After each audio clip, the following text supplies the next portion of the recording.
एकता स्वभाव से काफी नरम मिजाज, खुश मिजाज और मिलनसार लड़की होती है। सबकी हेल्प करना, सबकी जरूरतों का ख्याल रखना उसकी आदतों में शुमार होता है। ऐसे में ससुराल में उसका ननद के साथ काफी सहेलियाना रिश्ता होता है। सृष्टि जब कॉलेज से आती है, एकता भाभी, आई एम सॉरी। सॉरी किस लिए? आज मैं आपके कपड़े पहनकर कॉलेज गई थी। कैंटीन में मोमोज खा रही थी और देखिए ना, आपके सूट पर मोमोज वाली चटनी गिर गई। आप गुस्सा तो नहीं करोगी ना? अरे पगली, ये भी कोई गुस्सा करने वाली बात है क्या? ये आपकी सबसे फेवरेट सूट है, अब पता नहीं चटनी का दाग जाएगा कि नहीं। ये सूट तुझसे फेवरेट नहीं है। चटनी का दाग जाए या ना जाए मुझे कोई फर्क नहीं पड़ता। तुझ पर तो ऐसे 10 सूट कुर्बान। थैंक यू भाभी, आप कितनी प्यारी हो। चल चल अब खाना खा ले। मैंने तेरे लिए मशरूम की सब्जी बनाई है। तू कपड़े बदल कर आ जा, मैं खाना लगाती हूँ। इस तरह से सृष्टि से कोई गलती हो भी जाए तो एकता उसे नजरअंदाज करके उसकी खूब केयर करती। सृष्टि देख, मैंने तेरे बालों में लगाने के लिए जड़ी बूटियों वाला तेल बनाया है। ला, इसे तेरे बालों में लगा दूं। तेरे बाल और घने और लंबे हो जाएंगे। भाभी, आप मेरा कितना ध्यान रखती हो। मैं तो आपके लिए कुछ भी नहीं करती, फिर भी आप मेरे लिए इतना सोचती हो। अरे तू मेरी छोटी बहन जैसी है। तेरी केयर नहीं करूंगी तो और किसकी करूंगी। चल अब जल्दी से आ जा। एकता सृष्टि के बालों में नरम नरम हाथों से तेल लगाती है और मसाज करती है। भाभी, आपने इतने अच्छे से मसाज कर दिया है, मेरी सप्ताह भर की थकान दूर हो गई। अब 1 कप चाय लाती हूँ अदरक वाली, वो पिएगी तो जो थोड़ी बहुत थकान बची होगी ना वो भी दूर हो जाएगी। थैंक यू भाभी। एकता चाय बनाकर सृष्टि को लाकर देती है। सृष्टि टीवी देखते हुए चाय का मजा लेती है। इसी तरह दिन गुजर रहे थे। धीरे धीरे वो समय भी आ जाता है जब घर में एकता की देवरानी आने वाली होती है। ऐसे में मनोरमा एकता को गुरु मंत्र देती है। एकता बहू देख, अब विवेक की शादी होने वाली है, घर में तेरी देवरानी आने वाली है। अब ऐसे नहीं चलेगा, अब रिश्ता बदलने वाला है। तू सिर्फ इस घर की बहू नहीं बल्कि जिठानी बन जाएगी। अपने मन मिजाज को थोड़ा बदल ले। ये तो बहुत अच्छी बात है ना मम्मी जी, इस घर में सृष्टि के अलावा मेरी एक और सहेली आ जाएगी। एकता बहू तो बिल्कुल पागल है। अरे वो तेरी देवरानी होगी, देवरानी। तू अब जिठानी बन जाएगी। तू इस घर की बड़ी बहू होगी और वो छोटी बहू। अब तुझे जिठानी बनकर रहना होगा। ये जो तू सृष्टि के साथ दोस्तों जैसा व्यवहार करती है ना, ये देवरानी के साथ नहीं चलेगा। तुझे जिठानी बनना पड़ेगा। अपनी देवरानी को रोकना टोकना होगा और समय समय पर उसे डांट भी पिलानी होगी। एकता भाभी, मम्मी ठीक कह रही है। आपको अपनी देवरानी के साथ बड़ी जिठानी जैसा व्यवहार करना होगा, वरना कहीं ऐसा ना हो कि आपका सॉफ्ट नेचर देखकर सिमरन भाभी आपके सर चढ़ जाए। लेकिन मम्मी जी, जेठानी बनने के लिए मुझे क्या करना होगा? अरे बुद्धू, जेठानी बनने के लिए तुझे स्ट्रिक्ट बनना पड़ेगा। देवरानी की गलतियों को नजरअंदाज ना करके उसे उसकी गलतियों को बताना होगा, उसे डांट लगानी होगी, उसे सही गलत बताना होगा, उसे क्या करना चाहिए क्या नहीं करना चाहिए, ये सब उसे कठोर लहजे में समझाना पड़ेगा। लेकिन मम्मी जी, मुझसे ये सब कैसे हो पाएगा? और फिर मैं ये सब करूंगी तो सिमरन को कितना बुरा लगेगा। वो भी तो मेरी तरह इस घर की बहू है। अरे सब हो जाएगा। अगर तू ऐसा नहीं करेगी तो फिर तेरी देवरानी तेरी ही जिठानी बनकर बैठ जाएगी। फिर मत कहना मैंने तुझे कुछ समझाया क्यों नहीं। भाभी, अब चिंता मत करो, मैं आपको जेठानी जैसा व्यवहार कैसे करना ये सिखा दूंगी, पूरी ट्रेनिंग दूंगी। हाँ, सृष्टि बिल्कुल ठीक कह रही है। ये तुझे सिखाएगी तुझे अपनी देवरानी के साथ कैसा व्यवहार करना है। ठीक है मम्मी जी। और अब शुरू होती है एकता की जेठानी बनने की ट्रेनिंग और एकता करती है स्ट्रिक्ट जेठानी बनने का नाटक। अच्छा भाभी, ये बताओ, कभी सिमरन भाभी घर का काम ना करे और कहे कि उनके सर में दर्द हो रहा है, तब आप क्या करोगी? तब मैं उसके लिए अदरक वाली चाय बनाऊंगी। मैं अदरक वाली चाय बहुत अच्छी बनाती हूँ। चाय बनाकर उसे पीने के लिए दूंगी, जिससे उसका सर दर्द फौरन भाग जाएगा। एकता भाभी, आपको यही तो नहीं करना है। आप जिठानी हो, आप देवरानी को चाय बनाकर क्यों दोगी? आप सिमरन भाभी से कहोगी कि सर दर्द तो मुझे भी होता है, लेकिन मैं तो घर का काम करती रहती हूँ, काम करने से सर दर्द खुद ठीक हो जाता है। जा चाय बनाकर ला, खुद भी पी और हमें भी पिला। अच्छा ठीक है। कुछ दिन के बाद एकता के देवर विवेक की शादी हो जाती है और सिमरन घर में बहू बनकर आती है। एक दिन एकता रसोई में सबके लिए नाश्ता बना रही होती है और सिमरन अपने कमरे में देर तक सो रही होती है। तभी सृष्टि रसोई में आती है। एकता भाभी, आप यहाँ रसोई में काम कर रही हो और वहाँ सिमरन भाभी घोड़े बेचकर सो रही है। हाँ, तो उसकी नई नई शादी हुई है, आराम करने देना उसे। धीरे धीरे वो भी घर के कामकाज करने लग जाएगी। भाभी, सिमरन भाभी को इस घर में बहू बनकर आए पूरा 1 महीना हो गया। वो कब तक नई दुल्हन बनकर आएगी? अरे कोई ना, उसे आराम करने दे। अब तक विवेक को बेड टी देती आई हूँ, अब सिमरन को भी दे दूंगी, क्या फर्क पड़ता है। सृष्टि अपने सर पर हाथ रखकर कहती है। बहुत फर्क पड़ता है भाभी, वो आपकी देवरानी है। क्या आप ऐसे बनोगी जेठानी? अरे जेठानी बनो जेठानी। कौन सी जेठानी अपनी देवरानी को बेड टी ला कर देती है, बताओ जरा। अच्छा, तो मुझे क्या करना होगा? आप चाय लेकर सिमरन भाभी के कमरे में नहीं जाओगी। जब वो सोकर अपने कमरे से बाहर आए तो उन्हें बोलना, सिमरन घड़ी में कितने बजे हैं? ये कोई टाइम है उठने का? अब तुम अपने ससुराल में हो, अपनी जिम्मेदारी कब समझोगी कि सुबह उठकर घर के काम करने होते हैं, सबको चाय नाश्ता देना होता है। ठीक है, पहले मैं ये सब बोलने की प्रैक्टिस तो कर लूं। हाँ, प्रैक्टिस कर लो, वरना आप ना उल्टा पुल्टा ही बोल दोगी। एकता अपने कमरे में जाती है, सृष्टि भी उसके साथ जाती है। एकता आईने के सामने खड़ी होकर अपनी देवरानी को डांट पिलाने वाले सीन की प्रैक्टिस करती है। सिमरन, इतनी जल्दी उठ गई? थोड़ा और सो लेती। मैंने घर का सारा काम कर दिया है, तुम्हें परेशान होने की कोई जरूरत नहीं है। अगर मन करे तो थोड़ा और आराम कर लो। सृष्टि अपना सर पीट लेती है। एकता भाभी, ये क्या बोल रही हो आप? मैंने आपको क्या सिखाया था? क्या? मुझे क्या बोलना होगा, मैं तो भूल गई। मैं जो कह रही हूँ उसे ध्यान से सुनो। आपको बोलना है, सिमरन ये कोई उठने का वक्त है क्या? घड़ी देखी तुमने कितने बजे हैं? ये तुम्हारा ससुराल है, मायका नहीं है। यहाँ तुम्हें अपनी जिम्मेदारियां समझनी होगी। हाँ, ठीक है, मैं सब समझ गई। एकता शीशे के सामने खड़ी होकर 3-4 बार ये डायलॉग बोलती है, जिसमें सृष्टि उसकी मदद करती है। थोड़ी देर के बाद जब सिमरन सोकर अपने कमरे से बाहर आती है, अरे सिमरन, तुम उठ गई? ये बिल्कुल सही वक्त है उठने का। आराम से अपनी नींद पूरी करके ही उठना चाहिए। इस घर को अपना ससुराल नहीं, अपना मायका समझो, और मुझे अपनी बड़ी बहन। अपना डायलॉग बोलकर एकता मनोरमा और सृष्टि की ओर देखने लगती है और इशारे से पूछती है कि उसने सही बोला या गलत। मनोरमा और सृष्टि इधर उधर देखने लगती है। सृष्टि, सब ठीक रहा ना? क्या भाभी, नाश्ता? हाँ, नाश्ता बहुत अच्छा बना था। सृष्टि वहां से खिसक लेती है। इससे पहले कि एकता मनोरमा से कुछ पूछती, वो भी वहां से अपने कमरे में चली जाती है। सिमरन ये सब कुछ देखकर कुछ सोचने पर मजबूर हो जाती है। इन्हें क्या हो गया? ये सब ऐसे ही बिहेव क्यों कर रहे हैं? इसी तरह एक दिन सिमरन बाजार जाती है, जहां से आने में उसे देर हो जाती है। एकता बहू, सिमरन बहू कहाँ गई है? पता नहीं मम्मी जी, शायद बाजार गई होगी। कैसी जेठानी है तू, तुझे पता ही नहीं कि तेरी देवरानी कहाँ गई है? और अब तो शाम के 7 बज चुके हैं, बहुत देर हो चुकी है। सिमरन अभी तक घर नहीं आई। तुझे उसे बताना होगा कि यहाँ देर तक घर से बाहर नहीं रहना है, समय पर घर आना पड़ेगा।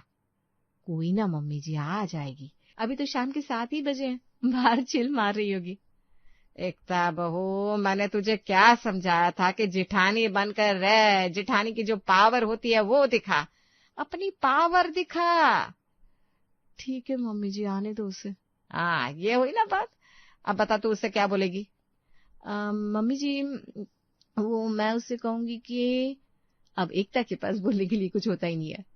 सृष्टि, तू समझा इसे, बता कि अपनी देवरानी से कैसे बात करनी है। देखो भाभी, जब सिमरन भाभी घर आए तो उनसे कहना कि सिमरन इतनी देर से आई हो, ये कोई वक्त है घर आने का? घर के काम कौन करेगा? हम सभी चाय का इंतजार कर रहे हैं कि तुम आओगी, हमें चाय बनाकर दोगी। जाओ जल्दी चाय बनाकर लाओ और रात का खाना बनाओ। ठीक है, मैं जरा प्रैक्टिस कर लूं। हाँ भाभी, अच्छे से प्रैक्टिस करो, नहीं तो आपसे बोला ही नहीं जाएगा। एकता अपने कमरे में जाकर शीशे के सामने खड़ी हो जाती है और सिमरन को डांटने की प्रैक्टिस करने लगती है। क्या बात है सिमरन, तुम्हें घर आने में बहुत देर हो गई। बाहर कोई परेशानी तो नहीं हुई ना? तुम ठीक तो हो ना? तुम थक गई होगी, आराम से बैठो, मैं तुम्हारे लिए चाय बनाकर लाती हूँ। भाभी, ये क्या कर रही हो? अभी मैंने आपको क्या सिखाया था? क्या सिखाया था? यही कि देर से आने पर सिमरन को डांट पिलानी है। तो आप उन्हें ऐसे डांटोगी? ऐसे कौन डांटता है भाभी? आपको बोलना है, सिमरन तुम्हें घर आने में इतनी देर क्यों लगी? हम लोग कब से तुम्हारा इंतजार कर रहे कि तुम आओगी, हमें चाय बनाकर दोगी, रात का खाना बनाओगी, और तुम हो कि बाजार में घूम रही हो। ठीक है, मैं सही बोलूंगी। चलो बोलकर दिखाओ। एकता शीशे के सामने खड़ी होकर बोलती है, सिमरन तुमने घर आने में बहुत देर कर दी। हम कब से तुम्हारा इंतजार कर रहे हैं कि तुम आओगी तो चाय बनाकर हमें दोगी, रात का खाना बनाओगी। परफेक्ट। अब बस सिमरन भाभी के सामने अच्छे से एक्टिंग करना। ठीक है। थोड़ी देर के बाद जब सिमरन बाजार से घर आती है, एकता बड़े प्यार से कहती है, सिमरन तुमने घर आने में बहुत देर कर दी। हमने चाय बनाकर पी ली है और तुम्हारे लिए भी चाय बनाकर रख दी है। अगर थक गई हो तो रात का खाना भी मैं ही बना लूंगी। अपना डायलॉग बोलते हुए एकता सृष्टि और मनोरमा की तरफ देखती है और इशारे से पूछती है कि वो सारे डायलॉग सही बोल रही है या नहीं। सृष्टि और मनोरमा अपनी अपनी निगाहें फेर लेती है। नहीं भाभी, आपने मेरे लिए चाय बना दी, इसके लिए थैंक यू, खाना मैं बना लूंगी। सिमरन एकता को इशारा करते हुए देख लेती है। सृष्टि और मनोरमा के चेहरे का एक्सप्रेशन देखकर उसे कुछ शक होने लगता है। ये एकता भाभी मम्मी जी और सृष्टि की तरफ देखकर कैसे इशारे कर रही थी? ये दोनों अपनी नजरें क्यों चुरा रही हैं? कहीं मेरे पीछे इन्होंने मेरे बारे में कुछ बात तो नहीं की? मुझे दाल में कुछ काला लग रहा है। पता नहीं इस घर में क्या चल रहा है। स्ट्रिक्ट जेठानी बनना तो दूर, एकता स्ट्रिक्ट जेठानी बनने की एक्टिंग भी सही से नहीं कर पाती। मनोरमा उसे गाइड करती है और सृष्टि उसे ट्रेनिंग देती है, लेकिन फिर भी एकता स्ट्रिक्ट जेठानी की एक्टिंग में बार बार फेल हो जाती है। एक बार जब सिमरन खाना बनाती है, एकता बहू देख, आज सिमरन बहू ने सब्जी में नमक बहुत ज्यादा डाल दिया है। मम्मी जी, सिमरन से गलती हो गई होगी। गलती तो किसी से भी हो सकती है। कितनी बार तो मैंने सब्जी और दाल में नमक ज्यादा डाल दिया है। अरे पागल है क्या तू? जेठानी के पावर का इस्तेमाल करना कब सीखेगी? सिमरन को डांट पिला, उससे बोल के मायके में खाना बनाना सीखा नहीं है क्या? लेकिन मम्मी जी। लेकिन कुछ नहीं भाभी, आपको बोलना ही पड़ेगा। आप सिमरन भाभी से बोलो कि ऐसी सब्जी बनाई जाती है, इतना ज्यादा नमक डाल दिया है कि खाया भी नहीं जा रहा। जाकर फिर से सब्जी बनाकर ला। ठीक है, ट्राई करती हूँ। एकता फिर से अपने कमरे में जाकर शीशे के सामने खड़ी हो जाती है और स्ट्रिक्ट जेठानी बनने की रिहर्सल करने लगती है। सिमरन, ये कैसी सब्जी बनाई है तुमने? इतना ज्यादा नमक डाल दिया है कि खाया भी नहीं जा रहा। जाकर फिर से सब्जी बनाकर लाओ। डायलॉग बोलकर एकता सृष्टि की ओर देखती है। सृष्टि उसे थम्स अप का अंगूठा दिखाती है। क्या बात है भाभी, आज तो आपने क्या चौका मारा है, एक बार में पूरा डायलॉग बोल दिया। अब लगता है कि आप परफेक्ट जेठानी बन जाओगी। चलो, लेकिन सिमरन भाभी के सामने प्लीज कुछ गड़बड़ मत करना। लेकिन बाहर आकर एकता सब चौपट कर देती है। वो सिमरन के सामने उल्टे पुल्टे डायलॉग बोलने लगती है। सिमरन, ये आज तुमने कैसी सब्जी बनाई है? क्या हुआ भाभी? नमक ज्यादा हो गया, लेकिन कोई बात नहीं। लेकिन तुम्हें घर तो टाइम पर आना चाहिए था ना। भाभी, ये आप क्या बोल रही हो? मैं तो कहीं बाहर गई नहीं हूँ, घर पर ही हूँ। अरे ये कोई उठने का टाइम है क्या? घड़ी देखी कितना बज रहा है। ये ससुराल है, तुम्हारा मायका नहीं है। भाभी, आप क्या बोल रही हो? आपकी तबीयत तो ठीक है ना? आप बैठो, मैं आपके लिए पानी लाती हूँ। सिमरन की बात सुनकर एकता घबरा जाती है और समझ जाती है कि उसने कुछ गलत बोल दिया है। वो सृष्टि की तरफ देखकर इशारे से पूछती है, सृष्टि, आगे क्या बोलना है? सृष्टि बहाना बनाकर वहां से फौरन अपने कमरे में भाग जाती है। लगता है मेरा फोन आ रहा है। अब एकता मनोरमा की तरफ देखती है, लेकिन मनोरमा भी वहां से रफू चक्कर हो चुकी होती है। एकता चुपचाप कुर्सी पर बैठी रहती है, लेकिन ये सब देखकर सिमरन का शक अब गहराने लगता है। एकता भाभी सृष्टि को इशारे क्यों कर रही थी? मम्मी जी और सृष्टि अचानक से चले क्यों गए? आखिर बात क्या है? और एकता भाभी अजीब सी बातें क्यों कर रही थी? मनोरमा और सृष्टि एकता को सिखा सिखा कर थक चुकी थी, लेकिन सीधी सादी भोली भाली एकता स्ट्रिक्ट जेठानी नहीं बन पा रही थी। उसका सॉफ्ट और लविंग नेचर आड़े आ जाता है, लेकिन मनोरमा और सृष्टि अपनी कोशिश जारी रखती हैं। एक दिन, एकता भाभी, आज मुझे विवेक के साथ पार्टी में जाना है। आप अपनी पिंक वाली साड़ी दे दोगी? वो साड़ी पार्टी में पहन कर जाऊंगी तो अच्छी लगूंगी ना? हाँ हाँ सिमरन, इसमें पूछने वाली क्या बात है। ये लो मेरी अलमारी की चाबी और खुद निकाल लो। थैंक यू भाभी। सिमरन अलमारी की चाबी लेकर एकता के कमरे में जाती है और पिंक वाली साड़ी निकालकर पहन लेती है। जब वो पार्टी में चली जाती है उसके बाद, एकता बहू, आज सिमरन तेरी साड़ी पहनकर पार्टी में गई है? हाँ मम्मी जी। तूने अपनी साड़ी उसे क्यों दी? अरे तुझे जेठानी के पावर का इस्तेमाल करना कब आएगा? तू उसे मना भी तो कर सकती थी। लेकिन मम्मी जी, सृष्टि भी तो मेरे कपड़े पहनकर कॉलेज जाती है। भाभी, मैं आपकी ननद हूँ और सिमरन भाभी आपकी देवरानी। आपको देवरानी के साथ कैसे बिहेव करना है ये तो आना चाहिए। अब एक बात बताओ, अगर पार्टी में खाने पीने के दौरान सिमरन भाभी ने आपकी साड़ी में कोई दाग लगा दिया तो आप क्या करोगी? अरे कोई ना, दाग तो छूट भी सकते हैं, और अगर नहीं छूटेगी तो मैं दूसरी पिंक कलर की साड़ी ले लूंगी। एकता भाभी, आपको यही तो नहीं करना है। अगर आपकी साड़ी में कोई दाग लग जाती है तो आप सिमरन भाभी से बोलोगी, सिमरन, ये तुमने क्या किया? मेरी फेवरेट साड़ी में दाग लगा दिया। तुम्हें पता भी है ये साड़ी कितनी महंगी है? मैंने पूरे 20,000 रुपए में ये साड़ी खरीदी थी। आज के बाद मेरे कपड़ों को हाथ भी लगाया तो मुझसे बुरा कोई नहीं होगा। मुझे ऐसी ही नई साड़ी लाकर दो, अभी के अभी। अरे लेकिन बिल्कुल वैसी साड़ी दूसरी नहीं मिली तो? वो आपकी हेडेक नहीं है, वो सिमरन भाभी की हेडेक है। लेकिन आप अपने डायलॉग याद कर लो। एकता फिर से अपने कमरे में जाकर शीशे के सामने खड़ी हो जाती है और रिहर्सल शुरू कर देती है।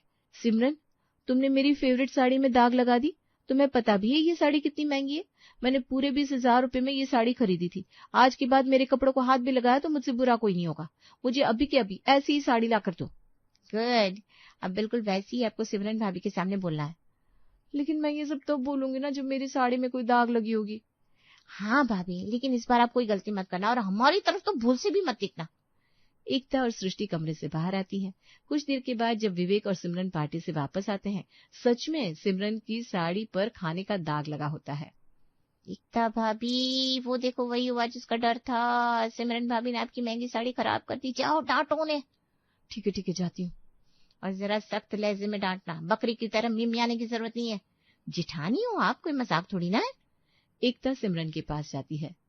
सिमरन, ये तुमने क्या किया? क्या हुआ भाभी, क्या कर दिया? मेरी इतनी महंगी साड़ी खराब कर दी। भाभी, वो खाना खाते समय दाग लग गया। आप टेंशन ना लो, मैं इसे साफ कर दूंगी। एकता एकदम सख्त लहजे में कहती है। टेंशन कैसे ना लो? तुम्हें पता भी है ये साड़ी कितनी महंगी है। मनोरमा और सृष्टि सोचती है कि इस बार तो एकता का जेठानी वाला रूप सामने निकल कर आ ही गया।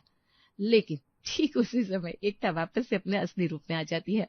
मतलब एकदम सॉफ्टली, बड़े प्यार से सिमरन से कहती है, कोई बात नहीं सिमरन, साड़ी तो साफ हो ही जाएगी। तुमसे बढ़कर साड़ी थोड़ी ना है। सिमरन हैरान होकर एकता की ओर देखने लगती है। आपको क्या हो गया भाभी?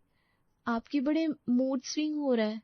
अब एकता को लगता है कि उसने फिर से कोई गड़बड़ कर दी। वो सृष्टि और मनोरमा की तरफ देखती है, लेकिन वो दोनों तो पहले ही वहां से जा चुकी थी। सिमरन देख लेती है कि एकता की निगाहें मम्मी जी और सृष्टि को ढूंढ रही है। उसका शक अब पक्का हो जाता है। तभी एकता कहती है, सिमरन, मुझे भी कुछ दिन से ऐसा ही लगने लगा है। शायद मेरी तबीयत ठीक नहीं रह रही है। सिमरन अपने पर्स से एक चॉकलेट निकालकर एकता को देती है। भाभी, आप चॉकलेट खाओ, आपका मूड अच्छा हो जाएगा। सिमरन अपने कमरे में जाती है। थोड़ी देर के बाद एकता मनोरमा के कमरे में जाती है। सृष्टि भी वहीं बैठी थी। आप दोनों वहां से चले क्यों आए? हाँ, तेरे लिए हम वहीं बैठे रहे ताकि तू हमें देखकर इशारे करे और सिमरन बहू सब समझ जाए। अरे तू तो हमें ही फंसवा देगी। सिमरन समझ जाएगी कि हम तुझे ट्रेनिंग दे रहे हैं।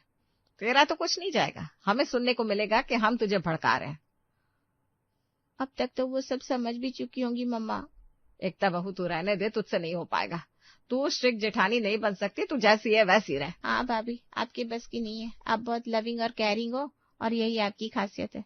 आप ऐसी ही ठीक हो। आपको स्ट्रिक्ट जेठानी बनने की कोई जरूरत नहीं है।